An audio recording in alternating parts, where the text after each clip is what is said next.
Ok. Acho que já estamos aqui em condições de começar. Portanto, em primeiro lugar, agradecer aqui ao João e ao Diogo que estão aqui em apresentação da Luggit. Muito obrigado por acederem ao nosso convite. Para a maior parte da malta que não sabe o que é a Luggit, é uma startup que está sediada no ICI, mas se calhar eu deixo que o João e que o Diogo apresentem melhor a empresa, que eles certamente há de saber mais do que eu.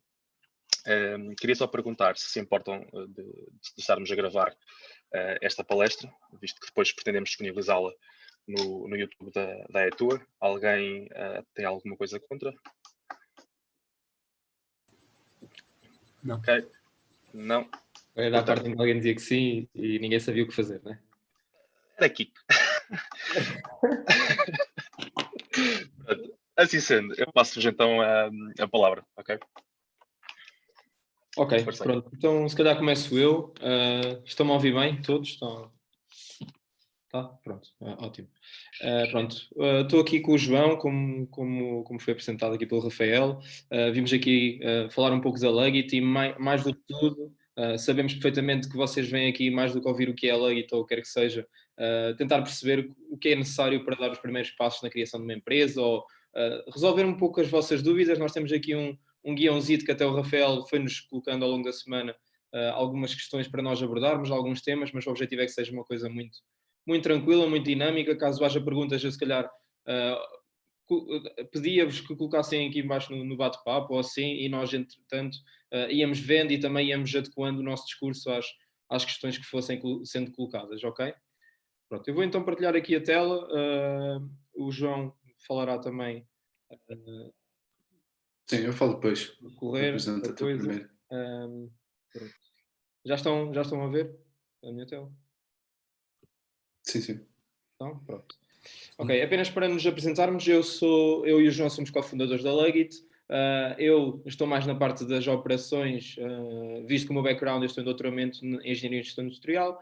O João, obviamente, está aí, é mais do que vosso colega, está na questão na parte técnica, é o nosso CTO, e portanto é ele que coordena todo o desenvolvimento técnico necessário ao bom desenvolvimento da Luggit. Portanto, a Luggit, a nossa visão, acreditamos num mundo em que não haja sequer a necessidade de haver pessoas a carregarem as suas bagagens. Portanto, o problema é muito comum. As pessoas normalmente chegam à cidade antes do check-in ou depois do check-out e não sabem o que fazer às suas bagagens. Portanto, aquilo que nós criámos foi uma solução, uma aplicação móvel que permitisse que qualquer pessoa, quando chegasse à cidade ou estivesse de partida, pudesse chamar alguém, neste caso um dos nossos condutores, que pudesse recolher as suas bagagens e guardá-las até ao momento em que estes necessitam delas de volta para partirem ou para darem entrada no seu check-in na cidade, no hotel. E, portanto, esse foi o mote e foi assim que nós começámos a pensar numa solução já há mais de 2 anos, quando começámos, já foi há mais de 2 anos. Portanto, a empresa foi fundada em janeiro de 2019. Obviamente, e já podemos falar um pouco também daqui a nada, de certo é uma das vossas perguntas, foi quanto tempo demorou desde a ideia até realmente fundarmos a empresa. João, não sei se te recordas muito bem, mas acho que foi essencialmente desde abril, maio até janeiro, portanto foi o período de ideação, de teste de mercado, nós já vamos falar também um bocadinho mais daquilo que nós fizemos, mas foi esse o período que nós demorámos, digamos assim, a perceber realmente que valia a pena abraçarmos este projeto, este negócio de corpo e alma. Pronto. Apenas dizer aqui que os nossos parceiros institucionais temos aqui, pronto, ao longo do percurso fomos obviamente fazendo algumas parcerias e estamos incubados no PCI, como o Rafael disse, e ao mesmo tempo também na Startup Lisboa. Também já iremos falar um pouco da importância que é estar nestas incubadoras. A equipa, portanto, entretanto já somos 7, já fomos 8, já fomos 9, entretanto a equipa tem o core, neste momento somos 7 pessoas e estão distribuídas por estes cargos. Somos 4 cofundadores, do Ricardo ao Hugo, e entretanto, pronto, depois aumentámos a equipa com o Cristiano, com a Maria e com o Miguel, que têm posições de tanto desenvolvimento como design, como operações. Pronto. Fomos ganhando alguns prémios, que é normal que os ganhem também no decorrer da vossa atividade. Há muitos projetos de aceleração, há muita coisa a decorrer na questão da inovação e, portanto, é normal que se candidatem a muita coisa caso decidam abraçar esta vida e ganha também algum reconhecimento. E, portanto, a Legit, que hoje é mais do que uma aplicação móvel, e o João depois pode falar também mais um bocadinho sobre isso, de tudo o que temos desenvolvido, mas hoje em dia é uma plataforma que permite basicamente um serviço em que conseguimos fazer a recolha e entrega das bagagens dos nossos clientes de forma personalizada, perante, lá está, todas as soluções que sejam possíveis e imaginárias dentro desta plataforma. Portanto, João, não sei se queres dar só aqui uma overview do que é que nós temos feito. Sim, posso falar ligeiramente. A nossa primeira solução passou por criar uma aplicação para o cliente Android e iOS, que era basicamente a aplicação onde as pessoas podiam pedir o serviço. Depois temos também uma aplicação dos keepers, que a gente chama keepers aos nossos condutores, são as pessoas que vão recolher as bagagens. E recentemente começámos a trabalhar numa dashboard interna nossa, que é uma dashboard onde parceiros nossos como hotéis, Airbnbs, parceiros de outros tipos podem requisitar o nosso serviço automaticamente. E estamos também agora a trabalhar no desenvolvimento da nossa external API e respectivos SDKs para a integração da nossa solução em soluções terceiras, como plataformas de booking e outras coisas, para criar uma solução interligada no marketplace do turismo e das viagens. Ok, exatamente. Nós até já vamos explicar depois um bocadinho mais de porque é que foi esta estratégia. Isto também um bocado a ver com o modelo de negócio que for definido na criação da startup e no desenvolvimento da mesma. Nós sabemos perfeitamente que o B2C, o mercado para o consumidor, portanto, diretamente, é um mercado bastante difícil porque o custo de angariação, da aquisição do cliente, é muito elevado e, portanto, é preciso, como se diz na gíria, derreter muito dinheiro para angariar este cliente e, portanto, é necessário encontrar outras formas para lá do B2C, portanto, o B2B2C, a perceber como é que o B2B pode ajudar a minimizar este custo de aquisição existente para nós atingirmos métricas para ir angariar investimento. Pronto, nós também já falamos um bocado mais sobre isto à frente. Portanto, como o João referiu, nós também temos o desenvolvimento da app do Keeper e é aqui até que se encontra a parte da algoritmia toda. A app do Keeper até é onde o João se foca mais no desenvolvimento, ele próprio. Pronto, os nossos keepers, lá está. Nós desde o início, a nossa intenção não foi somente criar uma app que permitisse a recolha e entrega de bagagens, foi sim um serviço personalizado, porque achamos realmente que é isso que vai fazer a diferença no futuro. Sabemos que há concorrência, sabemos que vamos ter cada vez mais concorrência, mas achamos que este cuidado que nós também temos com os nossos condutores e com os próprios clientes é o que fará também a diferença. Pronto, o feedback tem sido bastante positivo e lá está, como disse anteriormente, a nossa visão e aquilo que nós todos os dias caminhamos para permitir que as pessoas de todo carreguem as suas bagagens, desde que saiam de casa até que voltam a chegar novamente a casa, não tenham que carregar durante um instante as suas bagagens. Pronto, esta foi a primeira parte da apresentação. Agora passamos aqui a alguns tópicos que nos foram colocados pelo Rafael. Eu não estou a ver o bate-papo. O João, tu vai dizendo se alguém coloca alguma questão ou não, tu vê essas questões e interrompe. Sim, pronto. Pronto, temos aqui alguns tópicos, mas vocês estejam à vontade mesmo para pedir ou perguntar outras coisas quaisquer. Portanto, em termos de plano de negócio, o custo da criação de uma startup, a obtenção de investimento, gestão e organização da equipa, análise de risco, as vantagens de estar numa incubadora, os desafios que o empreendedor irá apresentar. Portanto, eu posso começar aqui por alguns tópicos. O plano de negócios, eu coloquei aqui alguns passos, mas o plano de negócios não é mais que um documento extenso daquilo que é o vosso pitch, portanto, e é aquilo que é, neste caso até, isto serve mais para vocês estruturarem o vosso pensamento, a vossa ideia, do que propriamente outra coisa.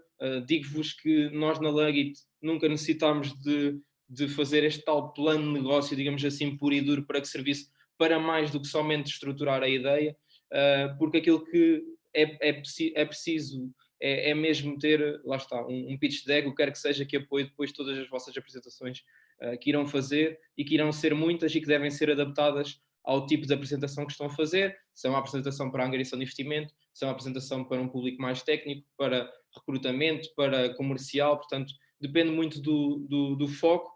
No entanto, qualquer plano de negócio tem que contemplar, obviamente, o início começa sempre por identificação do problema, depois perceber então de que forma é que a solução resolve esse mesmo problema, porque é que a vossa equipa é ideal para resolver este problema, e eu digo-vos, nós quando começámos a Legit, posso-vos dizer que acho que era a única coisa que eu tinha a certeza, sinceramente, é que nós tínhamos a equipa ideal para desenvolver a solução a que nos propunhamos, e acho que é essa a certeza que têm que ter. Nós falamos muitas vezes, e há muita gente, muitas pessoas têm ideias e que precisam disto e precisam daquilo. Há muitas ideias, o difícil é mesmo a execução, e é necessário, primeiro que tudo, perceber se a equipa, dentro da equipa, existem elementos que são capazes de executar aquela ideia, porque caso não o haja, vai ser um caminho mesmo muito, muito difícil. E é a equipa que é dado mais destaque até na angariação da primeira ronda de investimento, que já vamos falar também mais um bocadinho da Kenada, mas uma startup vive essencialmente, e por isso é que é uma startup, não é uma empresa dita normal, vive da valorização, vive de rondas de investimento. Portanto, o foco da startup não é maioritariamente ou não é inicialmente a faturação e o retorno do investimento. Aliás, os investidores, sinceramente, nem querem muito ouvir falar de retorno de investimento numa primeira fase. O que eles querem perceber é qual é que é o mercado que existe, qual é que é porque é que esta solução é inovadora e como é que se diferencia da concorrência, porque isso vai fazer a diferença. O que eles pretendem, e para vos dar apenas um overview, porque provavelmente não estão familiarizados, mas o facto de o negócio das startups depender também de capitais de risco, de business angels, do que quer que seja, nas diversas rondas de investimento, eles próprios têm um negócio, e o negócio é como sendo trading, não é? Portanto, eles simplesmente entram numa empresa numa dada altura com o objetivo de que o investimento que eles colocam numa empresa faça a empresa crescer as suas métricas para ter uma maior valorização e para que eles possam sair da empresa a um valor maior do que aquele de entraram. É simples as that. Portanto, o objetivo deles é, obviamente, ajudar a startup, a empresa, a crescer em termos de métricas, em termos daquilo que é o valor perante o mercado, e depois, então, poderem sair posteriormente por uma valorização maior, com a entrada de outro que pretende sair por uma valorização maior no momento futuro. Portanto, o objetivo delas é entrar e sair consecutivamente, e, portanto, elas, assim que disserem assim, olha, nós vamos atingir o retorno de investimento daqui a 6 meses ou daqui a 1 ano, elas ficam, então, mas e o que é que eu estou aqui a fazer então? Não é esse o objetivo de uma capital de risco, nem sequer é, porque elas têm que sair, não é? Elas entraram, têm que sair, portanto nós temos que ir angariar outra ronda de investimento, e por isso é que ouvem muitas vezes grandes empresas e empresas de renome e tudo mais, grandes startups que já são empresas bastante consolidadas, digamos assim, em que não apresentam lucros durante muitos, muitos anos, porque não é esse o objetivo, não é mesmo esse a intenção. A intenção é que quem entre saia e a valorização da empresa aumente, e lá no futuro, lá no fim da linha, há de decidir, ok, estamos prontos, já não há mais, digamos assim, mais valorização aqui para as capitais de risco, vamos então dedicar-nos à faturação e ao lucro. E por isso é que vocês veem, por exemplo, a Amazon, que teve 20 anos sem dar lucro, até realmente dar, porque não era esse mesmo o objetivo. Portanto, identificação no mercado, estudar mesmo muito bem os vossos concorrentes e o posicionamento perante eles. É mesmo muito importante vocês conhecerem todos os concorrentes existentes, porque só assim é que vocês conseguirão identificar qual é que é a vossa proposta de valor perante estes. O modelo de negócio também é algo importante e é um fator que os investidores obviamente ligam muito, porque a monetização do negócio é aquilo que faz toda a gente ganhar dinheiro, e é obviamente que é o que eles pretendem também ouvir, apesar de haver muitos negócios que não têm assumidamente inicialmente uma vertente monetária, uma monetização associada, mas é normal que o haja, porque obviamente será muito mais fácil também o percurso. Estratégia comercial, quadro de investimentos é somente dizer o que é que vocês necessitam para aquela ideia ser colocada no mercado, ou o que é que vocês acham que será necessário durante o tempo. Plano financeiro também, aqui usam-se muitos chavões, mas isto não é nada mais, nada menos que ter os vossos custos detalhados e onde é que vocês vão ganhar dinheiro e como, e para que possam ao longo dos meses fazer um plano daquilo que serão os vossos custos, para que depois imaginem vocês, ok, criam esta startup, têm a intenção de angariar investimento, vocês têm que mostrar ao investidor onde é que o dinheiro vai ser gasto e também quais os custos que têm durante esse período. De vos dizer que normalmente cada ronda de investimento em Portugal, eu não sei se esse tema está... Sim, eu já falo até mais um pouco daqui a nada desse tempo. Pronto, plano financeiro e o planeamento dos próximos passos, o que é que vocês pensam fazer com aquele dinheiro, ou o plano de negócio, o que é que vocês pensam fazer para atingir as métricas que pretendem ou que identificaram na estratégia comercial e de comunicação e etc. Pronto. É um documento que serve, como eu disse, muito mais de guião para vocês, para estruturarem aquilo que são as ideias e segmentar o negócio que propriamente outra coisa. Pronto, em relação aos custos de criação de uma startup, ok. Em relação aos custos de criação de uma startup, sinceramente não sei o que querem dizer com isto. Criar uma startup não tem em si um custo, ou seja, obviamente que criar uma empresa, para quem não sabe, vocês podem criar a empresa na loja de cidadão ou no notário mais próximo, nos registros notariados. Eu já criei em ambos, por isso o custo ronda normalmente, se for uma empresa na hora, vocês podem em meia hora criar uma empresa, indo lá diretamente ou até já a empresa online, e isto custa 360 euros normalmente, por isso não é por aí. O nome até, se for empresa na hora, escolhem um dos nomes que lá está. Se não for, se quiserem outro nome qualquer para a empresa, significa o que significa, porque o que vocês vão utilizar muito provavelmente é a marca. A nossa empresa obviamente não se chama Lugit, a marca sim é a Lugit e é assim que nós somos conhecidos, portanto é uma decisão vossa. Normalmente o bom de estar depois, e podemos falar isso também mais à frente, o bom de estar em incubadoras é que vocês têm o apoio legal também e que vos ajuda se quiserem perceber, ok, se esta empresa, se eu posso ter este nome para a empresa, eles próprios normalmente fazem essa revisão de quais os nomes é que podem ser escolhidos ou não, mediante, depois tem a ver com a grafia e a fonia da própria empresa e da existência de outras parecidas, tal e qual como acontece numa marca. Portanto, em termos de obtenção de investimento, isto foi o João que meteu para aqui, mas choose the right one. Key factors. Sim, opa, eu já disse um pouco do que está aqui. Os key factors é claramente a equipa e quem é que vocês têm no vosso ecossistema que vos ajuda a alavancar a coisa. Não pensem que o investidor vai ter um papel preponderante naquilo que é o vosso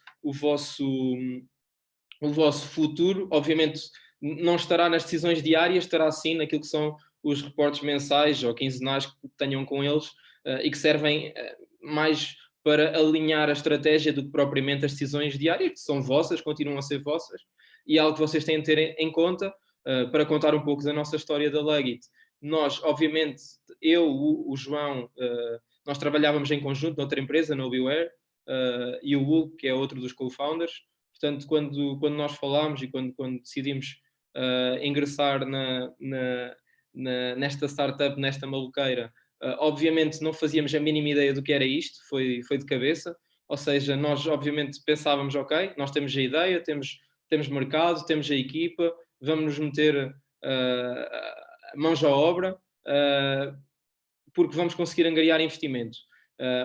Obviamente que foi um caminho muito duro, e aí também é preciso que a equipa tenha muita confiança, os elementos da equipa tenham muita confiança entre si, porque vão passar momentos complicados. Na altura, nós começámos em janeiro, angariámos o investimento em novembro, portanto foram 11 meses em que nós estivemos sem receber, a trabalhar, e portanto obviamente que há pressões de todo o lado, mas é preciso estar confiante também daquilo que estamos a desenvolver e confiante também no trabalho que está a ser feito para a angariação de investimento. Portanto, a equipa é mesmo muito importante, que as pessoas que vocês escolhem, digamos assim, para ser a vossa equipa, sejam não só pessoas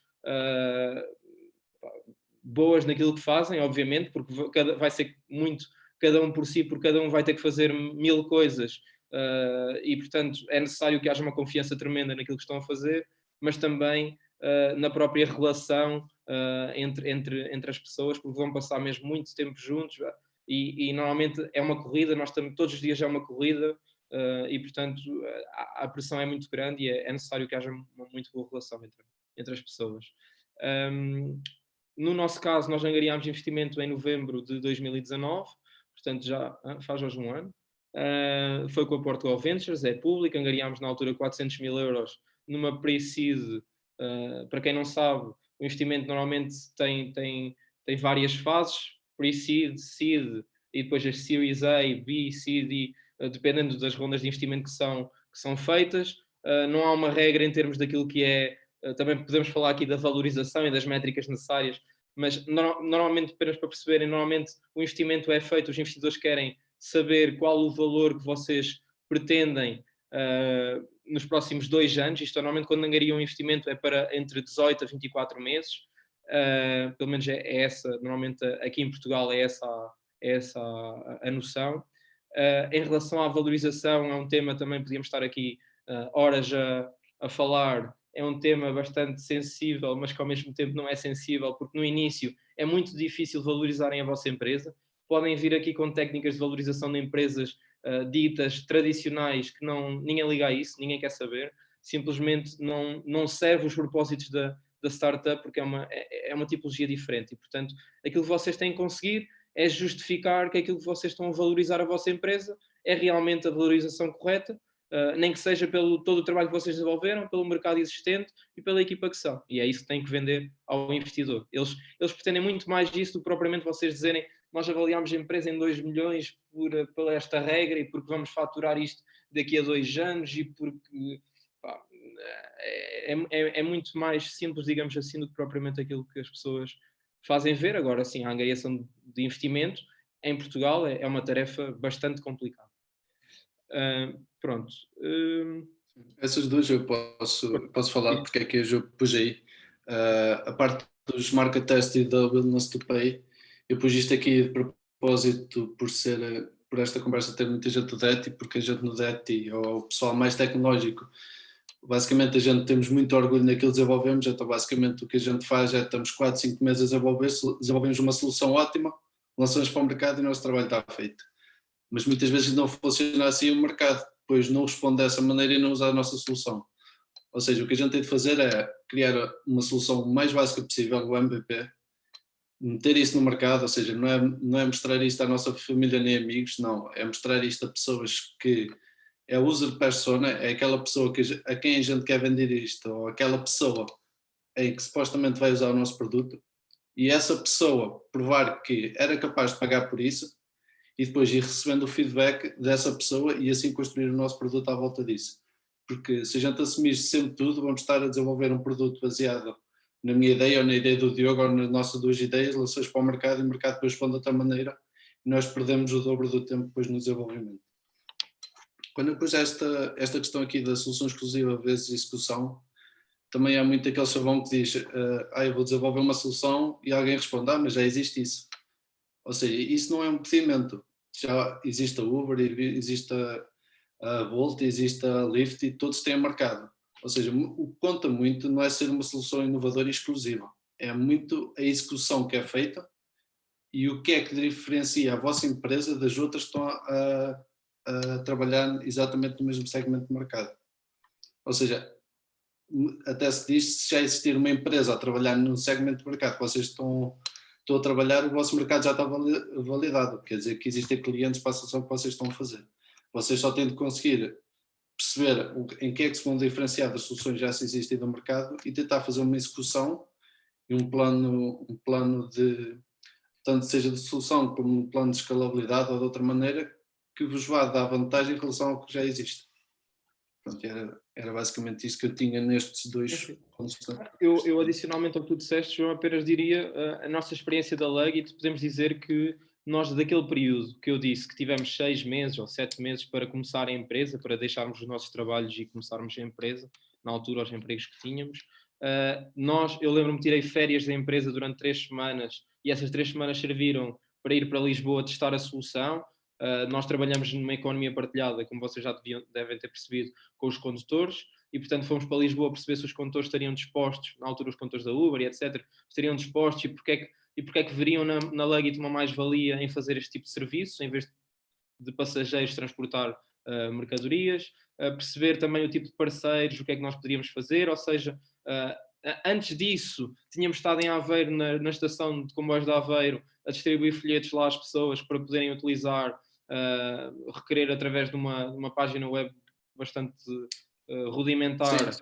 Sim, o nosso MVP nessa altura chegou a ser feito através do WhatsApp e envio de e-mails, ou seja, o processo que a gente faz hoje através de aplicações móveis ou API, já não sei o quê, nós fomos validar o nosso mercado através de e-mails e WhatsApp, que é para chegar aos nossos use cases e depois dali sim desenvolves a nossa solução tecnológica. Sim, exatamente. E em relação lá está, à exclusividade, ou à não existência, outra coisa é, muitas vezes, existe, perante os investidores, existe aquela coisa de se dizer que as pessoas que vão lá e dizem que não há concorrentes, só das duas uma, ou não estudaram bem a coisa, porque é certo, ou então o investidor simplesmente não quer estar nesse mercado, porque não existe mercado. E, portanto, lá está, daí o João ter dito isso. É certo que há concorrência, é certo que já alguém existe a fazer algo parecido, vocês simplesmente vão tentar fazer melhor ou de outra forma qualquer. Pronto, incubadoras. Os pontos estão por ordem, João? De lá dos tópicos? Pronto, incubadoras. Nós, desde o início, que estivemos ligados já à incubadora da Universidade de Aveiro, quando fomos para Lisboa, de dizer que nós lançámos logo a solução, quando ficámos juntos em janeiro, lá está, demorámos 6 meses até lançar a primeira versão da aplicação em Lisboa, lançámos logo em Lisboa. Portanto, de janeiro a junho, enquanto o João e o Hugo desenvolviam maioritariamente a solução, não é? A aplicação tanto do condutor como do cliente, eu e o Ricardo fomos para Lisboa testar tudo, fazer parcerias, pronto, conhecer todo o ecossistema, perceber como é que era a angariação de investimento e começar esses contactos. Pronto, ou seja, é necessário, e na altura foi esta a nossa decisão. Há muita gente que diz, por exemplo, 4 co-founders é muita gente, o ideal são 3 ou o que seja. Eu sinceramente, e é uma opinião pessoal, não acho que haja um máximo ou um mínimo. As pessoas têm a se sentir confortáveis e achar que cada um tem o trabalho correto e que existe pessoas para fazer o trabalho que é necessário fazer, porque angariar investimento é uma tarefa árdua e que requer bastante concentração, bastante networking, bastante presença, bastante... e o desenvolvimento é outra coisa bastante árdua que necessita de foco, de atenção, pronto. Ou seja, não dá para fazer tudo, nem sequer dá para estar a conciliar coisas que muitas vezes nem são conciliáveis. Portanto, às vezes mais vale ter mais pessoas e que haja uma concentração muito grande naquilo que se está a fazer, até porque se anda muito mais rápido, do que propriamente querer-se, ok, não vamos ter aqui mais uma pessoa porque vamos ter que dividir cota com eles e, portanto, sinceramente, esse no início não é o ponto correto, nem é assim que se deve criar uma startup, pelo menos no meu entender. Agora, em relação às incubadoras, nós desde o início estamos na incubadora da Universidade de Aveiro, recursos humanos, advogados, contabilidade, finanças. A verdade é que se tem esta possibilidade de poder estar incubados numa incubadora, façam-no, porque vai ser muito melhor para vocês em termos daquilo que são a aprendizagem inicial, mesmo em termos de contabilidade, se não tiverem nenhuma noção, porque eles tratam normalmente da vossa contabilidade organizada, normalmente têm perks ou mesmo até horas de advocacia que normalmente, por exemplo, para nós são muito importantes em termos da questão legal, da questão das mercadorias, etc. É muito importante, nós gastamos muitas horas disso e, portanto, se está incluído num pacote de incubador é muito melhor do que propriamente estarmos a pagar uma avença a um escritório de advogados que é muito, muito mais caro. E pronto, e é mesmo recrutamento, mesmo há muita coisa, e o próprio ecossistema, que é o mais importante até, o ecossistema das empresas, as empresas que estão a passar pelo mesmo processo que vocês, que já passaram, há um ecossistema muito grande também de parceiros, de advisors, e o networking aqui é muito importante também, porque abre-vos muitas portas, mesmo no desenvolvimento de negócio, porque o ecossistema não é assim tão grande quanto isso e as pessoas conhecem-se todas. Pronto. Antes de passar essa parte, está aqui uma pergunta, tu podes responder porque vem no seguimento do que tu estavas a falar. Diz. Que é quais são os maiores obstáculos ao criar uma startup de sucesso em Portugal? Burocracias, angariação de capital, expansão, recrutamento, implementação do modelo de negócio. Uma startup de sucesso é relativo, não é? Uma startup, agora de sucesso é relativo. Os maiores obstáculos à criação de uma startup. Algo que eu não disse, do plano de negócio, é óbvio que vocês convém, isto vem nos livros, mas convém fazerem uma análise SWOT, aquilo que estava ali da questão da análise de risco, etc.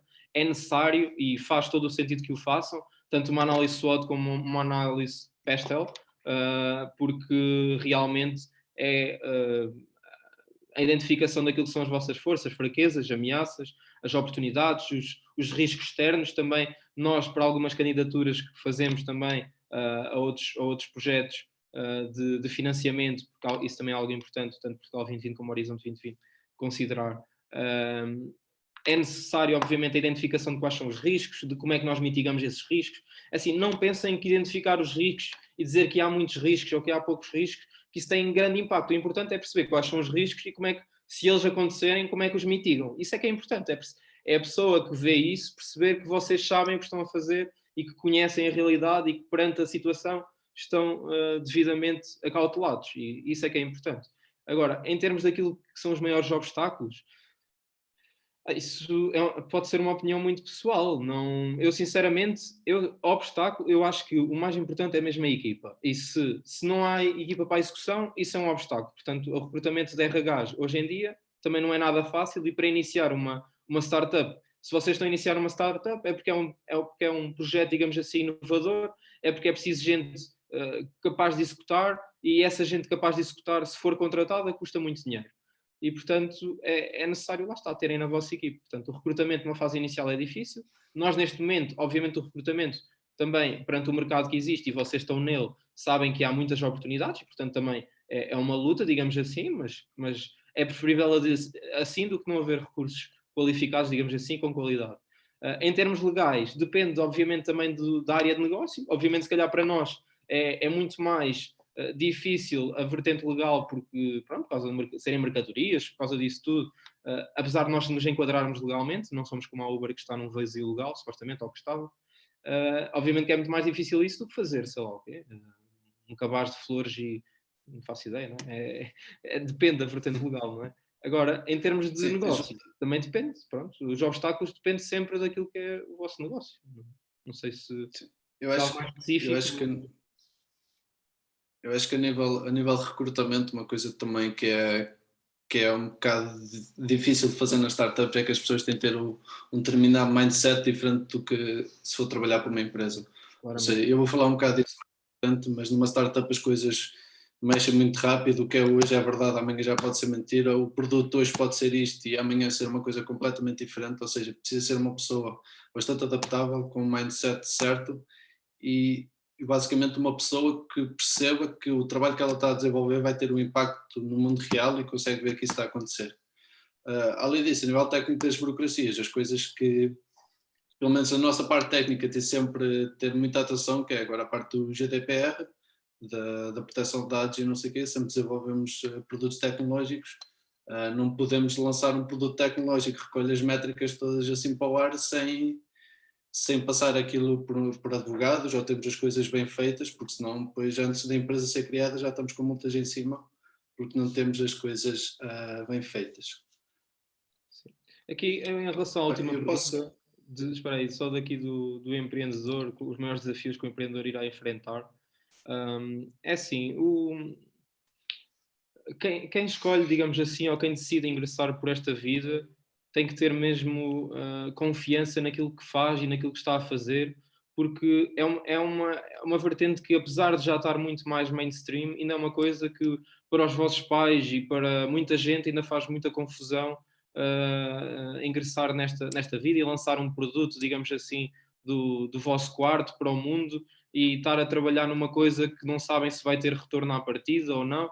Portanto, o maior desafio é mesmo vocês terem a capacidade diariamente de se conseguirem motivar e pensarem, lá está, que estão a ir no caminho certo e que estão a desenvolver algo que vai ter impacto, porque durante meses vocês vão só desenvolver, durante meses não vai haver métricas, durante meses ou pensam que vai haver métricas e nunca há logo ao início, ou pensam que vai haver investimento logo e não há, ou pensam que as pessoas vão adotar logo a solução, ou vão achar aquilo uma maravilha e vocês vão ter que refazer quase a solução toda para aquilo bater certo. Ou seja, o grande desafio é vocês terem a confiança diária para pensarem que, ok, aquilo não está a correr bem, mas vai correr porque nós estamos a ir no caminho certo. Porque sem essa confiança é realmente difícil, porque depois, lá está, é um caminho que acaba também por ser, obviamente tem a vossa equipa, mas é um caminho solitário. Nós, por exemplo, com a Lugit, nós em outubro, antes mesmo de lançarmos o investimento, nós estávamos em risco máximo, digamos assim, já tínhamos contratado uma pessoa e éramos nós que estávamos a meter o dinheiro até para essa pessoa, porque nós queríamos andar, que sabia que tínhamos confiança, já estávamos em processo também de negociação da própria ronda. Na altura, o Ricardo estava em Lisboa e eu estava no Porto, eu tinha ido para o Porto, ou seja, o João e o Hugo estavam em Aveiro a desenvolver, o Ricardo estava a controlar a operação, digamos assim, em Lisboa e eu no Porto, ou seja, estava cada um em seu lado e a tentar gerir aqui uma startup, ou seja, é preciso mesmo as coisas estarem todas muito bem alinhadas e portanto, os maiores desafios para mim, o maior desafio para mim é mesmo garantir que há esta confiança no trabalho e no caminho que está a ser desenvolvido, porque a equipa, nenhum de nós sabe bem o que é que está a fazer. Nós sabemos é que, pronto, confiamos realmente no trabalho que está a ser feito. Em relação àquilo que o João disse, do produto alterar e tudo mais, essa é a guerra entre mim e o João, todos os dias, se for preciso. Que é nós, e quando digo isto é mesmo, que é, obviamente há muita coisa para desenvolver, os recursos são limitados e, portanto, não dá para desenvolver tudo, e é preciso priorizar aquilo que é para desenvolver, é preciso ter essa organização, e nisso o João é top, e é preciso alinhar isso com tudo o que o mercado está a pedir, com tudo aquilo que são as necessidades dos nossos parceiros, digamos assim, que nos vão trazer métricas. Portanto, essa gestão entre aquilo que é o trabalho comercial e da operação, não é? Que depois, que no nosso caso tem essa vertente, e aquilo que é o desenvolvimento técnico e a nossa capacidade de desenvolver, tem que ser muito bem alinhada. E porque o desenvolvimento técnico, lá está, é finito, digamos assim, é limitado, e daí o João estar a dizer que a solução, o produto em si não muda de um dia para o outro. O que muda são as prioridades em termos daquilo que são as coisas a desenvolver, ou novas features, ou novas vertentes do produto, ou o que quer que seja. Portanto, aí é necessário realmente as coisas estarem muito bem alinhadas. Força, João. Se calhar agora dou só um toque final na parte tecnológica, e depois se calhar respondemos às perguntas que tenho. Eu sei, só posso ler, só para ter alguma... Já não lembrava que era eu que estava com isso. Não. É isto? Ok, isto do MVP foi exatamente aquilo que eu falei, que a gente começámos a desenvolver isto com o WhatsApp e com e-mails, que era para a gente também, a gente estávamos a desenvolver uma coisa que nunca tinha sido feita, ou seja, ainda não tinha processos definidos, ou seja, nós a fazer uma interação com os nossos clientes através de e-mails, do WhatsApp, o que é que fosse, nós fomos na nossa cabeça começando a construir um processo como aquilo podia ser feito, ou seja, isto é o que vocês devem fazer a partir do momento que tenham o vosso processo feito, desenvolvem o mínimo possível e vão para o mercado para tentar provar o que eu disse, a willingness to pay. Esta parte aqui dos parques tem a ver com a parte das incubadoras, que é se vocês forem uma startup, já metade das soluções tecnológicas que vocês precisam de base para desenvolver um produto tecnológico têm startup programs ou parques que vocês podem usar, mas se vocês estiverem dentro de uma incubadora, além disso ainda tem mais, ou seja, AWS, Google Cloud, Azure, tudo o que seja de serviços cloud, posso-vos dizer que vocês têm quase um ano gratuito, o primeiro ano é gratuito, se bem que convém vocês já estruturarem, porque passado um ano vão ter de pagar e convém não estarem a fazer uma fatura já muito alta, porque senão no segundo ano já vão pagar muito.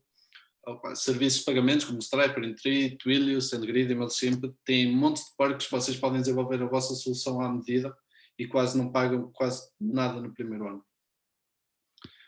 A parte que eu estava a fazer do planning versus fast iteration versus pivoting era o que eu estava a falar, que é muito a fazer a gestão de expectativas, o alinhamento entre o que é o plano de negócios, ou seja, a parte de business, fechar parceiros, expandir para outra cidade, fazer qualquer coisa, e o que é o desenvolvimento. Ou seja, nas startups não é fácil fazer um planeamento tipo como é numa empresa normal, ou seja, a gente tem este projeto para fazer, depois partir isto em tarefas, se a gente fizer isto tudo temos o produto feito. Uma startup não é assim, só para vos dar uma ideia, o nosso produto tem a ver com o turismo, veio a pandemia e nós ficámos sem clientes. Ou seja, as soluções que a gente estava para desenvolver em fevereiro, em março já não faziam sentido. Porque a gente podia desenvolver, mas aquilo não nos ia trazer mais clientes. Ou seja, tivemos de fazer, não foi o pivoting, mas foi fazer uma fast iteration, que era mudar o core e a visão que a gente tinha para aquela altura para o desenvolvimento do negócio. Em termos tecnológicos mudou completamente. Ou seja, deixou de ser o foco, fazer a aplicação, e começámos a fazer outras soluções que nos pudessem trazer mais clientes. Além disso, depois ainda tem a parte do pivoting, que é que vocês estão na vossa cabeça a pensar que tem um produto que vai para este mercado e alguém vos diz, olha, mas isto se calhar dá bom é para este. E depois o vosso produto acaba por ser uma coisa completamente diferente, que é, por exemplo, o Slack. O Slack é uma ferramenta que foi desenvolvida para comunicação na altura quando eles estavam a desenvolver outro produto, ou seja, o Slack não foi o produto principal, foi o que veio de outra interação. E a parte que eu tenho aqui da inovação e da disrupção, que era o que eu estava a dizer, que tem a ver com aquela parte de discussão, é assim, vocês podem ir para o mercado e já existisse 7 ou 8 empresas que fazem exatamente o mesmo que vocês. O que vocês têm de fazer é em que é que nós vamos conseguir ser diferentes disto, em que é que nós vamos conseguir discutir o mercado e em que é que a gente vai conseguir inovar. E isto são algumas áreas que a gente está a trabalhar neste momento.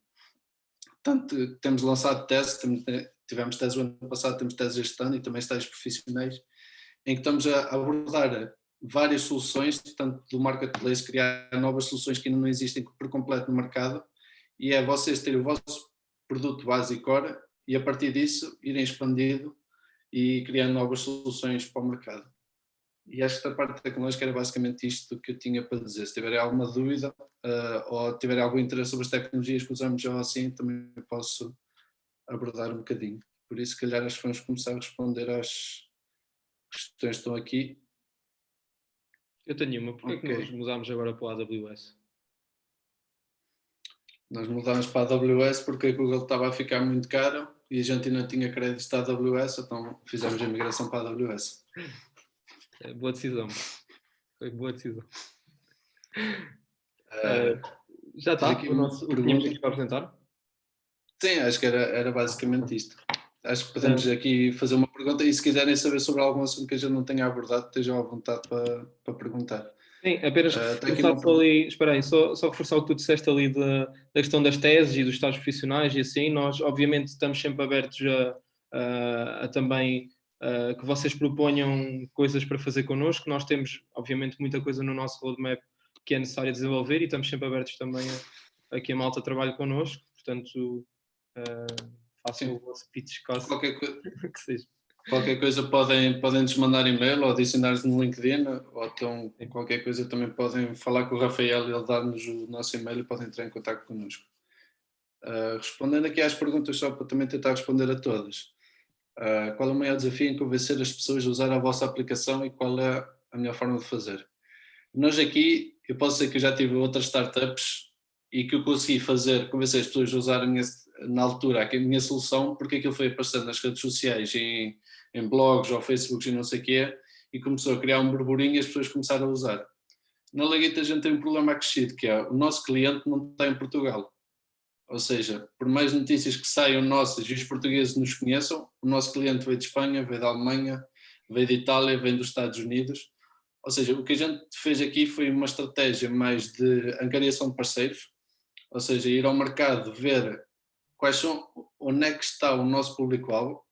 E o nosso público-alvo está nos Airbnbs, está nos hotéis, está nos hostels, e a nossa solução ajuda os hostels a resolver esse problema, ou seja, eles acabam por recomendar o nosso serviço aos clientes e acabam por ser um mercado, um channel de promoção da nossa solução. E a melhor forma de fazer, eu acho que isso depende sempre do produto. Ou seja, depende se é do mercado B2C, ou seja, se é para os clientes, isso tens de partilhar nas notícias, redes sociais, tens de ter uma presença muito ativa nas redes sociais, que é para conseguir chegar ao máximo de gente. Estratégias de marketing digital. Se for um produto B2B, já é muito chatear, bater muitas portas, chatear muita gente, porque tu tens de conseguir as parcerias. Mas eu acho que a melhor forma de fazer vai depender sempre do produto ou da solução que tu estás a desenvolver. Não sei se queres acrescentar alguma coisa, Diogo. É só dizer que o mais difícil são sempre os primeiros, né? Os early adopters. Sim. E podemos dizer até que os nossos early adopters são os nossos melhores parceiros neste momento. Nós, obviamente, quando começámos, e isto até veio do problema, normalmente o Ricardo, quando teve a ideia, até foi porque ele tinha um hostel e eu também, e por isso é que me identifiquei também. E tínhamos esse problema todos os dias, as pessoas perguntarem o que fazer com as suas bagagens e que não havia uma solução e tal. E, portanto, percebemos que os gestores do alojamento local eram pessoas que tinham este problema porque não tinham recepção, como os hotéis, pronto, e tudo mais, não é? para lá dos gestores de alojamento local, viemos a descobrir, também já o tínhamos inicialmente na ideia, mas viemos a descobrir que os softwares que eles utilizam de gestão do próprio alojamento local podia ser um bom ponto para incluir a requisição do serviço da Luggit para os seus clientes. Também com a experiência viemos a perceber que este serviço não era só para o alojamento local, mas o hotel também podia ser um bom parceiro para a promoção deste serviço, por ser um serviço personalizado. Portanto, fomos, ao longo do tempo, lá está, fomos aprendendo também quem é que eram os nossos parceiros, e assim que fomos, lá está, o nosso trabalho comercial estava sempre alinhado com aquilo que estávamos a desenvolver, ou seja, nós sabíamos, daqui a um mês vamos estar a desenvolver a plataforma que dá para os hotéis fazerem a aquisição dos serviços, já dá para, ok, este é um subprojeto, digamos assim, da Luggit, vamos então fazer aqui um sprint até lá, e depois o trabalho comercial é alinhado com essa expectativa que está na equipa, e pronto, e vamos nós para o terreno e vamos nós percorrer as ruas e falar com quem temos que falar, porque só assim é que se consegue chegar. Podemos enviar e-mails e enviamos muito e-mail, mas só falar com as pessoas cara a cara é que as coisas acontecem. Portanto, tem que ser a ir para a rua. Então, aqui só uma pequena questão, se fosse possível perguntar. Enquanto aos condutores, sendo a Luggit uma empresa relativamente pequena, não podem ter contratado mesmo condutores. Logo, estava curioso como é que lidaram com isso. Não, portanto, o nosso objetivo, obviamente, não era ter custos fixos, não é? Portanto, a startup, o objetivo e é por isso que é digital, não é? Tem ferramentas tecnológicas que permitem uma escalabilidade maior, e daí os concorrentes, por exemplo, que nós temos, tanto em Espanha como assim que fazem este serviço, digamos assim, ou pelo menos tentam fazer o mesmo, fazem-no com recursos físicos, com armazéns próprios. Nós criámos o Keeper, e se vocês virem a nossa comunicação, comunicamos os nossos condutores como Keepers, que basicamente é uma pessoa que tem uma carrinha... É um parceiro da empresa. É um prestador de serviços, é como se fosse um Uber ou etc. É um prestador de serviços, é subcontratado para fazer o serviço, digamos assim. Sendo que é subcontratado, mas é um subcontratado, não é subcontratado temporariamente. Nós obviamente estabelecemos uma relação com ele, e os nossos keepers, eles estão connosco desde o início, portanto foi a nossa estratégia, obviamente. Uma outra segunda questão que vocês na vossa apresentação lá atrás estavam a mencionar, as bagagens de ir para aeroportos, hotéis, hostéis, quer que seja. Como é que vocês conseguem garantir a segurança para ir para o aeroporto e vice-versa? Nós neste momento fazemos a entrega à porta do aeroporto, não é? Portanto, o que fazemos é a pessoa encontra-se à porta do aeroporto com o nosso keeper, quando chega no início, por exemplo, num hotel, ou quer que seja, quando faz a recolha da bagagem, ele sela as bagagens têm QR codes únicos que são lidos pela nossa aplicação, para fazer também o tracking e tudo mais. E são esses os mecanismos. Portanto, ele tem acesso à localização em tempo real do condutor durante o dia todo, lá está, as bagagens são seladas, e são esses os mecanismos de segurança que nós temos neste momento. Sim, mas a gente mostrou um primeiro diagrama, o último diagrama que a gente mostrou é a nossa visão, que é o que a gente quer atingir, que é uma solução contínua, que é tu sais de casa aqui em Lisboa e vais para a Alemanha, tu chamas a Luggit quando sais em Lisboa, só vês a tua mala outra vez quando estiveres no teu hotel na Alemanha. Ou seja, até lá não te precisas preocupar com a tua mala.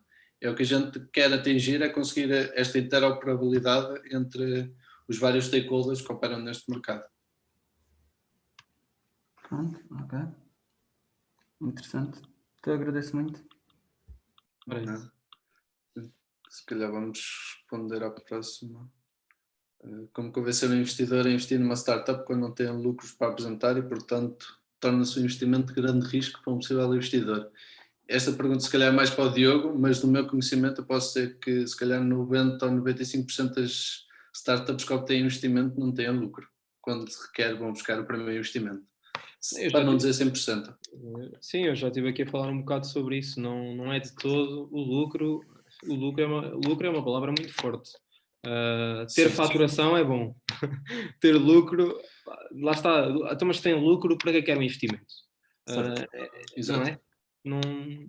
Se me permite corrigir, exatamente, eu queria dizer faturação, por exemplo, no Shark Tank, a primeira coisa que pergunta é qual é a tua faturação, qual é que é a tua margem de lucro, e só assim é que que eles dizem, ok, aceito ou não. A questão, mas também estamos a falar de coisas diferentes. O Shark Tank normalmente nem gosta muito de negócios digitais, pelo menos eles têm um bocado a aversão a isso.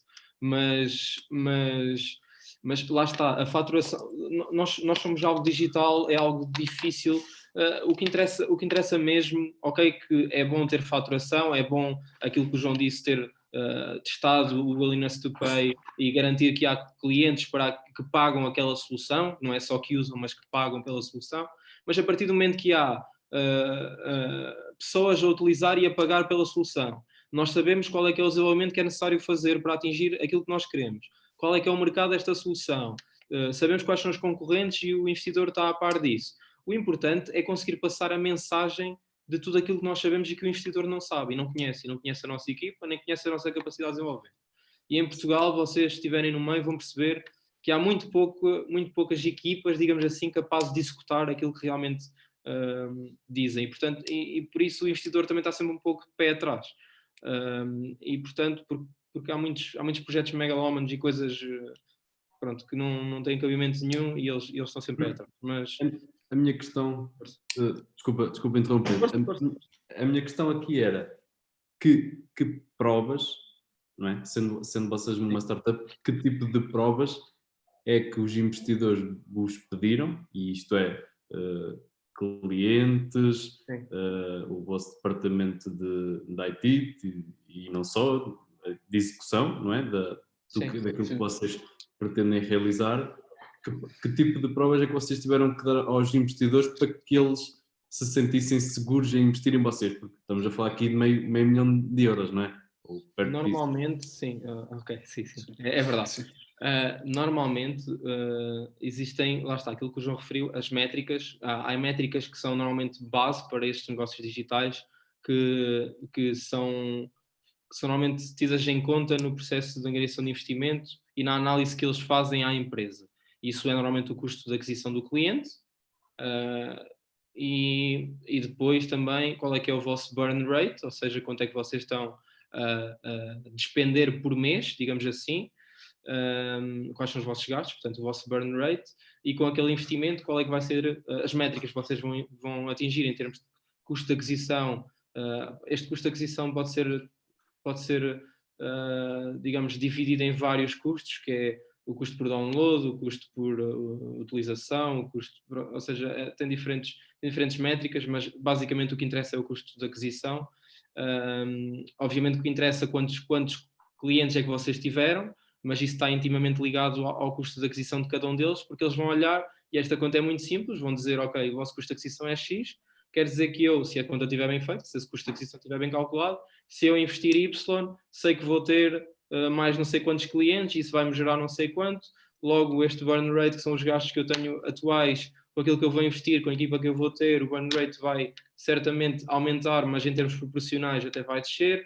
Portanto, é assim, eu para ser muito sincero, na nossa angariação de investimento, como eu estava a dizer há pouco, é a primeira ronda, o investidor pouco liga àquilo que são as métricas mais quantitativas, ok? É muito mais sobre aquilo que é a vossa equipa, o produto, o mercado, do que propriamente aquilo que são as métricas quantitativas. Isso aí entra, sim, numa segunda ronda, onde, obviamente, já houve uma ronda por trás, já houve investimento, digamos assim, agora quais são as vossas métricas com a angariação deste investimento. Agora, em termos tecnológicos, obviamente que eles viram a solução, naquele caso nem testaram, nós testámos já à frente deles, mas eles nem testaram a própria solução, simplesmente acreditavam no produto e na equipa para o desenvolver, foi mais por isso. Sim, e acho que aí uma coisa importante também é tu tens de ter uma visão para o teu produto, não é chegar ao pé do investidor, eu desenvolvi isto e é isto que eu vou fazer. Não, tu tens de conseguir ter uma visão, nós estamos aqui e queremos chegar aqui e nós somos as pessoas certas para conseguir fazer isto. Ou seja, se tu chegares lá com um produto que tenha métricas espetaculares, que façam lucro, mas se não tiveres uma visão e eles virem que a tua equipa não vai aguentar muito tempo assim, é muito menos provável que tu recebas um investimento do que se for lá uma equipa coesa, com uma visão consciente, tenha métricas menos boas que a primeira, mas que eles sintam que conseguem atingir aquela visão que eles estão propostos, que eles foram lá apresentar, neste caso. E depois não é só isso, o ecossistema, como estávamos a dizer há pouco, o ecossistema é pequeno. E normalmente, por exemplo, obviamente foi uma capital de risco, foi Portugal Ventures, portanto, toda a gente conhece a Portugal Ventures e Portugal Ventures tem contactos em muito lado. e é muito natural eles questionarem as pessoas, porque há muito conhecimento, questionarem as pessoas, por exemplo, sei lá, a diretora da incubadora de Aveiro. Obviamente que elas chegam à diretora da incubadora de Aveiro e eles perguntam a opinião daquela pessoa sobre a empresa, não é? Sei lá, tem outros parceiros, nós trabalhamos, sei lá, com hotéis, vão ao grupo daquele hotel e perguntam o que é que acham da empresa, ou seja, tudo isso conta muito mais numa primeira ronda de investimento, que é aquilo que vocês pretendem inicialmente, do que propriamente ter as métricas e os números todos ali alinhados e etc. Não... É diferente do Shark Tank, ok? Não é assim, não é como ver o Shark Tank, ok? Também tem uma mesa com muitas pessoas a olhar para vocês, muitas vezes, mas não tem nada. Pelo menos era o meu único ponto de comparação. Sim, claro, eu percebo. Eu também era o meu. Sim. Era o meu. Acredito. Ok, muito obrigado. Nada. Então, aqui respondendo à próxima, acho que as plataformas de crowdfunding uma boa métrica para validar a existência de mercado para um serviço ou produto? E se usamos ou pensamos usar isto no início da startup? Eu posso responder a esta, mas com uma opinião muito pessoal, eu acho que o crowdfunding para validar o mercado não é muito, ou seja, as plataformas usadas em Portugal não acho que sejam ótimas para validar o mercado, porque muitas vezes quem vai lá pôr dinheiro são os teus amigos ou a tua família, e eles vão sempre acreditar no teu produto, às vezes tanto ou mais quanto tu acreditas. Nunca chegámos a pensar usar, e se usássemos, se usasse, era só se precisássemos de alguma margem monetária para conseguir criar o nosso MVP. Ou seja, se estivermos a falar não do produto de software que a gente só precisamos do computador para desenvolver, mas se estivermos a falar de algum produto que envolva hardware ou que exija algum custo logo no início para tentar desenvolver o MVP, aí sim acho que faz sentido ir a um crowdfunding e tentar fazer isso. Quando a gente tem nas nossas mãos só precisamos do computador para desenvolver a nossa solução e ir para a rua, acho que não faz muito sentido e acho que não acaba por não te validar o mercado. Sim, apenas dizer uma coisa que nós não explicámos aqui. Não, há muita coisa mesmo que por explicar, obviamente, os pormenores provavelmente nem sequer estamos a explicar, mas provavelmente muita gente nem sequer ouviu falar neste termo, nas convertible notes. Há muito investimento feito através de convertible notes, que é basicamente o investidor inicialmente não sabe em quanto avaliar a vossa empresa e adia essa valorização para a próxima ronda. E, portanto, aquela nota convertível, como é assim chamada, por exemplo, eu invisto 400 mil euros por uma convertible note. Esses 400 mil euros vão ser valorizados à avaliação que for feita na próxima ronda de investimento.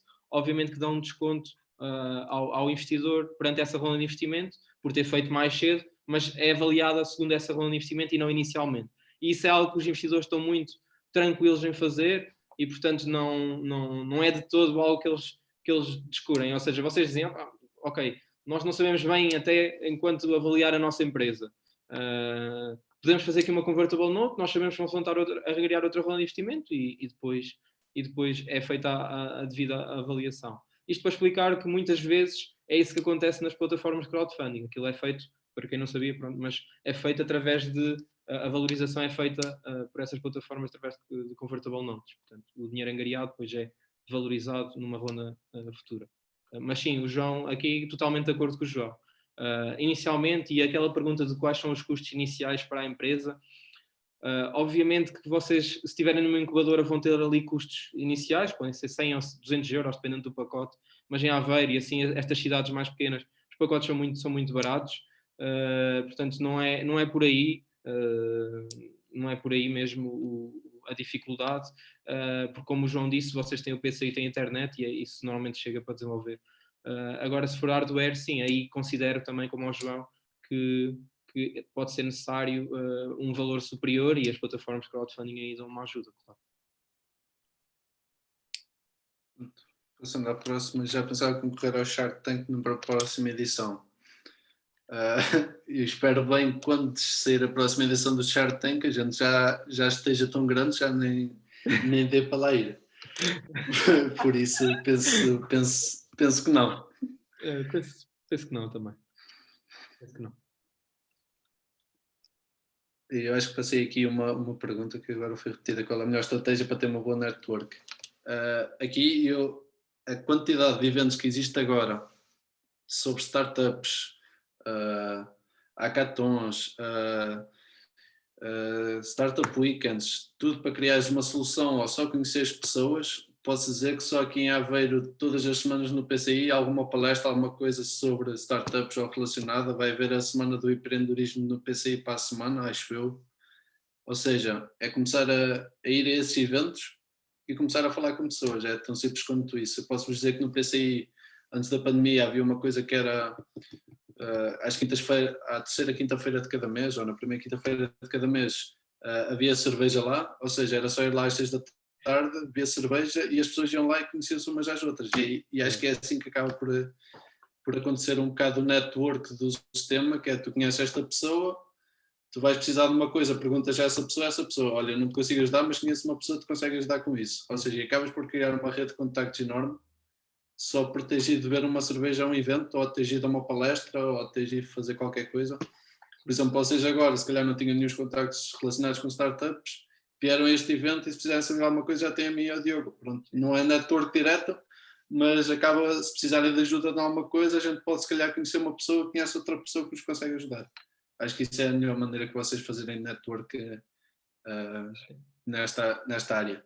O networking é feito em todos os momentos, basicamente. Vocês estão na universidade, estão a fazer networking, vocês estão aqui, decidiram vir a esta palestra, esta talk, esta conversa, e estão a fazer networking. Portanto, o networking são basicamente as pessoas que vocês interagem e que a qualquer momento podem ter uma questão, têm o que quer que seja, e aquela pessoa, o ecossistema é realmente pequeno e o pessoal que sabe a dificuldade que é chegar até aqui ou desenvolver uma startup, sabe perfeitamente a dificuldade que é e, portanto, não há assim tanta gente arrogante ao ponto de não... Há uma questão, é necessária ajuda ou o que quer que seja e as pessoas dão a mão e são muito, muito sociais e ajudam muito nesse aspecto, por acaso.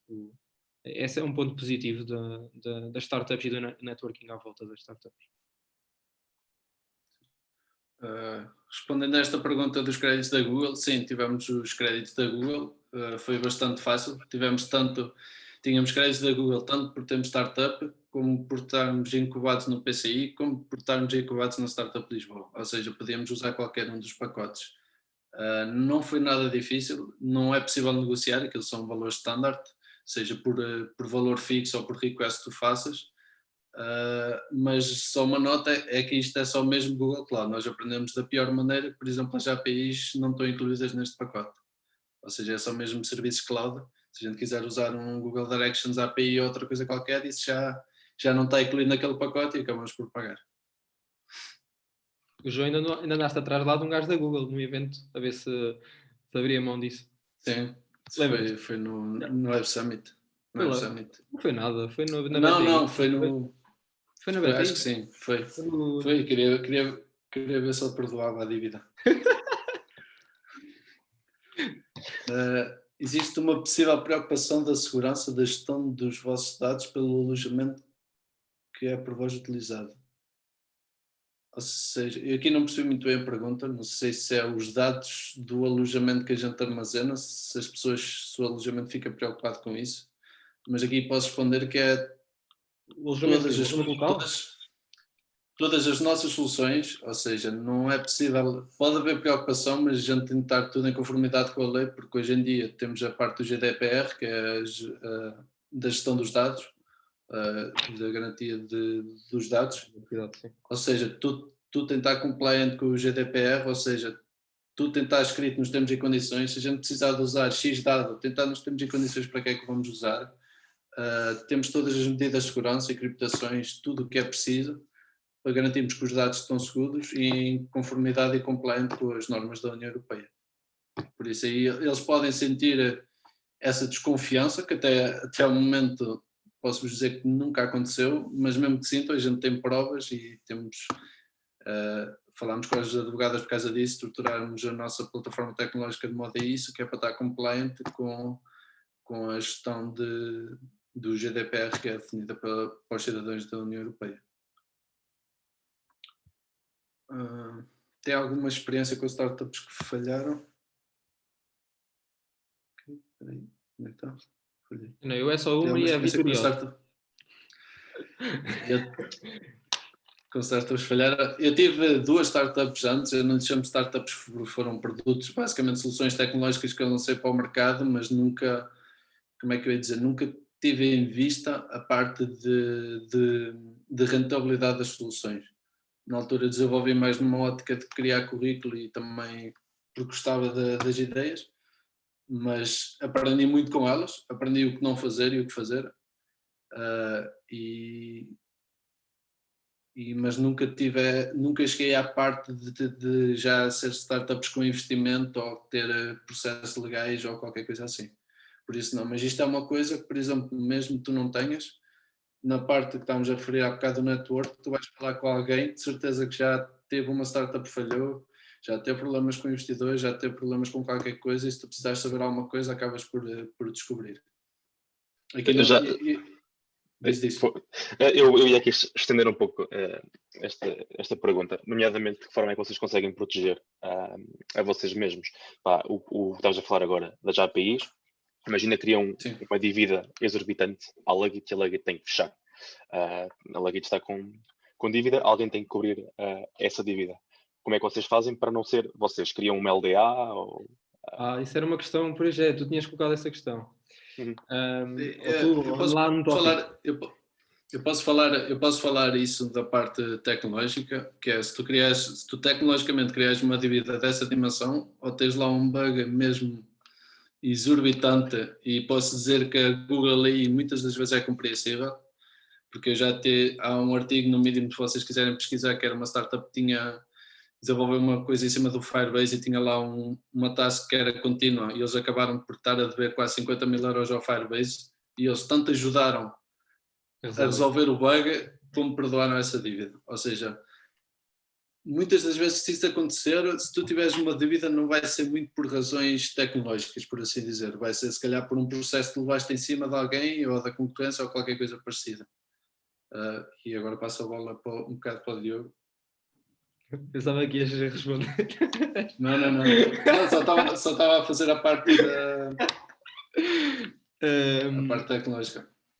Em relação a essa parte mais legal e da criação da própria empresa, é assim, não queimem muitas pestanas com isso, porque nós também, apesar de eu na altura até já ter empresas, mas nós também, quando começámos, foi-nos explicado tudo, e pela parte legal que lá está da incubadora, de quais eram o facto de ser, na altura criámos uma limitada, do facto do que é que significa isto ser limitada, do que é que significa isto serem sócios gerentes, quais são as responsabilidades que vocês têm, mas apenas conceitos muito simples. Vocês podem ser empresários em nome individual, podem ter uma unipessoal, pode ser uma sociedade por cotas ou uma sociedade anónima. Há outros, mas pronto, o geral é isto. E a diferença entre elas prende-se maioritariamente entre aquilo que é a responsabilidade do sócio perante aquilo que são as dívidas e tudo mais da empresa, digamos assim. Se for empresário em nome individual, está tudo dito. O património individual, digamos assim, está colocado em causa, ou seja, se houver alguma dívida ou quer que seja, a pessoa terá que se atravessar com o património individual. Se for um unipessoal já não é assim, é só o património da empresa, ou seja, é só o património da empresa que é colocado em causa e que serve para cobrir as potenciais dívidas, digamos assim. Em relação à sociedade por cotas, ela pode ser criada com 1 euro, portanto, de capital social, lá está. É definido, o capital social serve para isso mesmo, para definir até quando é que a empresa se responsabiliza no caso de haver algum litígio. Eu estou a tentar usar termos legais, eu não sou direito, sou de engenharia industrial, mas pronto, no caso de haver um litígio, a empresa justifica, é responsabilizada até ao montante do capital social, e por isso é que muitas empresas são obrigadas, pelo alvará ou pelo que quer que seja, a ter um capital social bastante superior. Portanto, nós, por exemplo, posso-vos dizer que para o transporte de mercadorias, e por isso é que nós tivemos, digamos, ilegais durante algum tempo, eram necessários 50 mil euros de capital social, e portanto, até obviamente à agregação de investimento, nenhum de nós tinha 50 mil euros para colocar como capital social, e portanto só aí é que o fizemos. Mas pronto, acho que é isso. Em termos de sociedade anónima, é o que nós somos neste momento. A sociedade anónima tem de ter no mínimo 50 mil euros de capital social, é composta por no mínimo 5 sócios, mais coisas. São ações, não são cotas, portanto, a sociedade anónima serve muito para a transação de ações, digamos assim, sem haver um registro, um ato no notário, que normalmente é necessária na sociedade por cotas, porque pronto, é uma coisa mais rígida, e é isto. Basicamente é isto, mas também acho que a internet ajuda muito a esclarecer as dúvidas que possam existir neste âmbito. Esclarecido, obrigado. Passando à próxima, qual a expectativa do volume de dados que iriam gerir ao longo do crescimento da vossa startup? Isto acho que vem em seguimento do outro. Isto é sempre muito relativo, lá está. É um bocado, quando tu estás numa startup, é um bocado complicado. Tu tens de pensar tanto a curto prazo como a longo prazo. Mas tens de pensar mais a curto prazo do que a longo prazo. Ou seja, eu tenho que ter isto pronto para a semana, mas tenho que me lembrar que isto, se calhar, daqui a 6 meses é para escalar. Então tens de fazer um bocado esta gestão de expectativas, de preparar tanto a tua solução para estar disponível para usar amanhã, mas também para poder ir para ser lançado em França no próximo dia. Isto aqui tem a ver com a parte dos alojamentos. Se tiver a ver ainda com a pergunta atrás, que é da parte dos dados dos alojamentos, eu posso dizer que tanto os alojamentos como os clientes, a maior parte deles, não ligam muito a esta questão dos dados, porque desde que a gente passa confiança e mostramos as coisas, temos as coisas em condições, eles só querem os clientes terem um serviço em condições e entregar as malas e ao final do dia ter as malas de volta, como aos nossos parceiros querem dar um serviço de excelência aos clientes deles, que é para eles voltarem outra vez para o alojamento deles e dizer que tiveram uma experiência incrível. Por isso, esta parte dos dados, eles raramente mostram pouca preocupação por causa disto. Também um bocado por mérito nosso, digamos assim, por a questão da encriptação dos dados mesmo no contacto e tudo mais. Nós obviamente vendemos essa questão do contacto que é feito pelo nosso keeper ao cliente, é feito através de contactos encriptados, portanto, né? Isso também ajuda a que eles não tenham essas questões, porque nós próprios, na venda, digamos assim, do próprio serviço, enfatizamos essa... Não sei se isto tem... Sim, se vocês seguirem as regras e as normas do GDPR, vocês acabam por ter de ir usar soluções e acabam por criar soluções próprias para aquilo e acabam por vender a segurança. Por isso acho que daí é o caminho. Qual foi a abordagem adotada para encontrar equipas? Boa pergunta, já nem me lembro bem. Eu lembro... Sim, eu lembro que na altura, quando a gente estava mesmo à procura de condutores de Ubers, mesmo nós próprios, quando andávamos em Lisboa e assim, encontrávamos um Uber, um condutor que a gente gostava e não sei o que, dávamos o cartão de visita e dizíamos para nos ligar ou para nos mandar um e-mail, enquanto estávamos na viagem, explicávamos a ideia de negócio e dávamos o cartão no final, eles adoravam logo. Yeah. Porque uma vantagem que a gente tem em relação à Uber e outras plataformas de parecidas de transporte de pessoas é que eles aceitam uma pessoa, levam a pessoa e têm a ideia de entregar e ganham 2, 3, 4 euros. Com a nossa solução eles podem ir acumulando, ou seja, vão buscar uma mala aqui, a seguir vão buscar 2, a seguir vão buscar mais 3 e no mesmo trajeto fizeram 3 recolhas e em vez de ganharem 4 euros como iam ganhar com o Uber, vão ganhar 20 ou 30 euros. Ou seja, isto para eles, vocês dizem isto é logo luz nos olhos deles. E ainda por cima, reduzimos o contacto humano, que muitos deles também não gostam, ou seja, não precisam de interagir muito com as pessoas, ou seja, precisam de interagir no início e ser simpáticos, mas depois podem estar a conduzir e ir na vida deles tranquilos, a ouvir a rádio, a fazer o que eles quiserem. Ou seja, a partir daí foi uma estratégia que a gente usou também para conseguir agariar os keepers. Mas depois percebemos também que os condutores, lá está, percebemos que não conseguíamos seguir com essa estratégia, condutores da Uber, da Bolt, na altura também havia a Cabify e qual era o outro? Que agora é Taxi Free, não sei qual é que era, mas pronto, havia o Freenow, que era Captain. Na altura que a gente lançámos em Lisboa havia 4 soluções que faziam exatamente o mesmo. Não são concorrentes diretos, mas o problema é que quando eles tinham um pedido para fazer o nosso serviço, qualquer um deles ou estava a trabalhar com o Uber, ou com o Cabify, ou com o Bolt, ou com o outro, ou seja, nunca ninguém aceitava o nosso pedido. Ou seja, nós acabámos por não ter concorrência direta para a nossa solução, mas acabámos por ter concorrência indireta da maneira que quando queríamos que ia um serviço para nós, nunca tínhamos ninguém para o fazer. É verdade. Por isso, e na altura foi aí que a gente fez um bocado o shift, que percebemos que não podiam ser os típicos condutores da Uber ou da Bolt ou assim, porque nunca íamos estar sempre a concorrer por um mercado que já tem uma dimensão diferente da nossa e a gente quer expandir. E muitos deles já estão afirmados em Portugal e já têm uma usabilidade muito, muito grande, principalmente nos grandes centros urbanos em Portugal. Não sei se queres acrescentar alguma coisa. Também tiveste mais nesta parte da angariação. Não, da angariação foi isso mesmo que o João disse. Na altura, nós já tivemos sim, vários antes, que depois, nós quando passámos inicialmente, e isto até para falar um pouco daquilo que é a aprendizagem que nós temos no terreno. Nós não começámos com isto do Keeper, portanto era o condutor, ele fazia, nós até tínhamos uma lógica, e o João até pode falar até um bocado mais da lógica que nós alterámos, mas inicialmente, isto foi pela nossa experiência, lá está, foi um dia que nós chegámos, dissemos, isto tem que mudar, não pode ser assim, temos que criar aqui uma coisa, uma lógica diferente. Porque nós na altura o que fazíamos era, a pessoa que recolhia era um condutor, digamos assim, da Uber ou outro qualquer, que fazia a recolha, depois aquilo vinha para um armazém que nós tínhamos lá, uma garagem, armazém acho que é o melhor elogio que lhe podemos chamar, uma garagem que tínhamos em Lisboa, onde fazíamos o armazenamento e depois havia outro pedido para a rede, digamos assim, para fazer a entrega.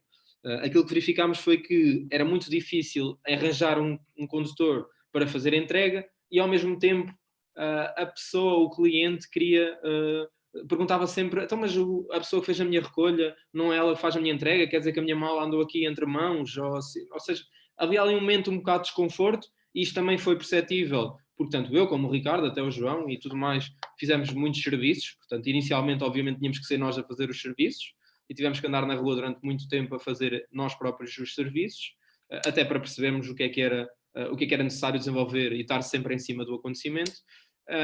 O que é facto é que isso permitiu-nos mudar a estratégia para o Keeper, digamos assim, e então o Keeper é a pessoa que é responsável do início ao fim do processo e ele, em vez de ser um carro como é a Uber, é um carro e um armazém, é uma carrinha que é capaz de recolher e armazenar as bagagens e acumular, e quanto mais espaço tiver essa mesma carrinha é capaz de fazer serviços. Portanto, isso foi obviamente também o extrapolar do nosso algoritmo e a capacidade logística e tudo mais. Houveram novas variáveis que vieram ter uma maior importância no desenvolvimento. Não sei se queres falar de mais alguma coisa nessa algoritmia toda, mas pronto, não, eu posso falar, mas lá está, é o que eu disse, o que é hoje verdade amanhã pode ser mentira e basicamente a gente estamos em processos contínuos de interação e também estamos a fazer muita investigação nesta área, estamos a trabalhar numa área que a gente saiba só nós e a Amazon é que neste momento estão a fazer investigação, por isso ainda temos de trabalhar muito e investigar muito para conseguirmos chegar a soluções que realmente venham disruptar o mercado e criar novas soluções mesmo dentro da própria do que a gente já faz na Lagit. E dito isto, acho que já respondemos às perguntas todas. Não sei se alguém quer fazer mais alguma pergunta. Sim, só mais uma observação. Tem algum tipo de seguro relativamente aos bens das pessoas? Sim, aliás, esse foi na altura em que o João e o Hugo estavam em Aveiro a desenvolver e nós em Lisboa.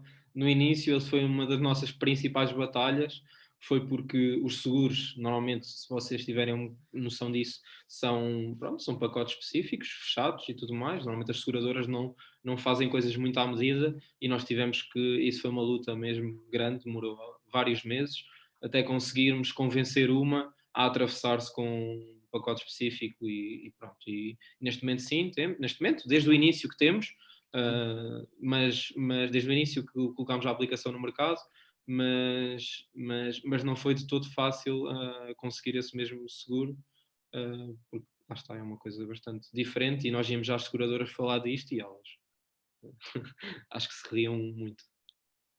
Sim, mas para responder temos um seguro standard de 500 euros por mala e depois se a pessoa quiser pode pagar um extra e tem um seguro premium que é até 1200 euros por mala. Eu só não disse isso porque pressupus que já tinham ido à aplicação experimentar e já tinham visto isso. Exato. Mais uma questão final. Sim. que me dessem mais detalhes em relação àqueles 3 tópicos que tem neste slide, Innovation and Disruption. Sim. Esta parte do last mile do Logistic Process Optimization é um bocado o que a gente está a fazer, a investigar um bocado neste momento, que é otimização, ou seja, que vocês quando mandam vir tentar otimizar ao máximo o transporte do last mile, ou seja, tentarmos posicionar os nossos condutores estrategicamente na cidade, ou seja, através de análise de dados, fazendo previsões, posicionando estrategicamente os nossos condutores em certas posições nas cidades, para eles conseguirem responder em menos tempo possível a um pedido que vai cair. Ou seja, a gente tem quase de conseguir adivinhar de antemão onde é que o pedido vai cair e conseguir posicionar o nosso equipe para 15 minutos ao menos desse sítio. E é um bocado aqui que a gente está a falar, parte dos processos logísticos tem a ver um bocado com a parte de investigação operacional e outras vertentes relacionadas com isso. A parte de Spatial Indexing e Data Visualization é uma das dissertações que a gente tem agora a correr até com um colega vosso, que é o João Coelho, que está a fazer parte de, basicamente, transpor o que é a nossa operação para inteligência visual, ou seja, a gente conseguir tomar decisões baseado em volumes enormes de dados que a gente está a receber, conseguir ajudar à tomada de decisão, porque lá está, nós já estamos a pensar no futuro, isto é bonito quando a gente tem 10, 20, 50 equipas na estrada, mas quando forem 2.500 e tiverem aqui 5.000 pedidos por dia, tu conseguires tirar a relevância e tomar decisões naquele espaço de tempo, tu não vais estar a olhar tabelas de Excel e conseguir perceber, ok, nesta coordenada está-se a passar uma coisa. Tens de conseguir passar essa informação para informação visual para te ajudar à tomada de decisão. E que tipo de dados, desculpa interromper, que tipo de dados é que ajudam este tipo de tomada de decisões? Ok, são tantos os nossos dados, ou seja, saber que alguém está a usar a aplicação ali, que fez uma simulação ali, o nosso condutor está aqui, ou qualquer coisa deste género, ou aquele parceiro... Sim, aquele parceiro tem o checkout às 11 e tinha lá não sei quantos clientes, aquele parceiro faz o checkout ao meio-dia e tem não sei quantos clientes. Pode ser esse tipo de dados todos, como até dados climatéricos. A gente anda com uma disputa que a gente está a dizer, por exemplo, temos mais serviços quando chove do que quando não chove, e não vamos fazer essa correlação de dados, por exemplo, para conseguir provar isso, como até dados aéreos e outras coisas. Ou seja, a gente quer conseguir juntar tantos dados que a gente consiga perceber, ou consiga prever quase o futuro e ao mesmo tempo conseguir ver o que está acontecendo no momento e tomar decisões. Ou seja, imagina, a gente não vive muito isto em Aveiro, mas em Lisboa é normal, se há um acidente, tu ficas com filas de 10 km, ou seja, eu posso dizer o ano passado no Web Summit, eu para fazer 900 metros demorei 12 minutos de carro. Ou seja, se alguém tiver para apanhar um avião, a mala não pode chegar lá com 12 minutos de atraso. A gente tem de conseguir saber de antemão que aquele keeper vai ter de sair 15 minutos mais cedo para conseguir entregar aquela mala a tempo. Ou seja, isto às vezes tanto pode ser tecnologicamente feito, como pode ser uma decisão que o nosso gestor de operações tem de conseguir ter acesso aos dados e perceber, olha, esta rua está cortada, que é a rua mais rápida, costuma ser para aqui, ele vai ter de ir por uma rua alternativa, mas vai demorar mais de 10 minutos. Ou seja, são estas soluções de ajuda à tomada de decisão que a gente está neste momento a desenvolver. Na parte de Breakthrough Solutions e use cases que vão discutir o mercado, é basicamente o que a gente estava a dizer lá em cima, a nossa visão, que é criar soluções de interoperabilidade entre stakeholders, que a gente consiga fazer processos contínuos. Imaginem o que é vocês deixarem a vossa mala aqui e quando chega ao vosso destino tem a mala no vosso hotel e vocês nem se estiveram preocupados com isso. Porque muitas das vezes a gente leva a mala só para levar as nossas coisas, que a gente não quer andar com aquilo atrás. E é basicamente isto que a gente quer fazer, é criar novas soluções com novos stakeholders e conseguir criar soluções tecnológicas em que toda a gente se consiga agregar e comunicar para estas soluções serem possíveis no futuro. Não sei se fui muito claro ou se fui um bocado confuso ou genérico. Foi perfeito, muito obrigado. Okay. Este Breakthrough Solutions acho que podemos deixar no slide para sempre, porque isto aqui tipo, vai haver sempre coisas... Sim, é um processo contínuo, exatamente. Sim. Não sei se mais alguém tem alguma pergunta. Este last mile, só ia dizer, este last mile basicamente tem a ver com também a questão da escolha, é muito a escolha do melhor condutor, quais são as regras que estão por trás, quais são as regras as variáveis que são consideradas, cada uma destas variáveis é necessário, obviamente, a análise dos dados de cada uma e depois a interligação entre todas e mesmo o próprio processo de armazenamento em cada keeper, a lógica que está por cima disso e que nós nem explicámos aqui, nem vale a pena, mas ou seja, há muita coisa que envolve a decisão de, quando cai um pedido, atribuir esse pedido ao keeper certo, e portanto aí existe muita coisa para debater e para muita algoritmia mesmo.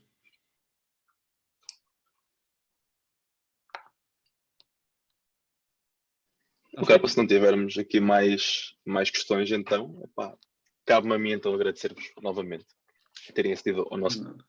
Correu muito bem, acho que tiveram bastantes perguntas, portanto, perfeito. E acho que podemos terminar. Não sei se querem acrescentar mais alguma coisa. Sim, da minha parte só gostava de agradecer mais uma vez o convite, tanto da tua parte, Rafael, como da própria tua, e dizer que qualquer coisa podem contar sempre connosco, que a gente estamos sempre disponíveis a colaborar. Obrigadíssimo então.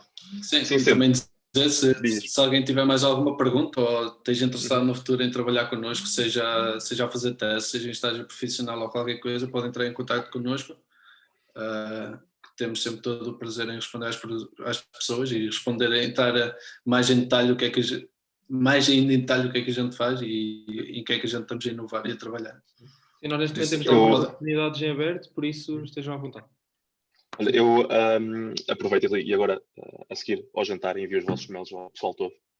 Okay. Sim. Se tiverem alguma questão, já falam convosco. Ok. Muito obrigado. Pronto. Obrigado. Muito obrigado. Obrigadíssimo. Fiquem bem. Obrigadíssimo. Tchau. Obrigado, malta. Muito sucesso. Obrigado. Para vocês também. Boa noite. Boa noite também.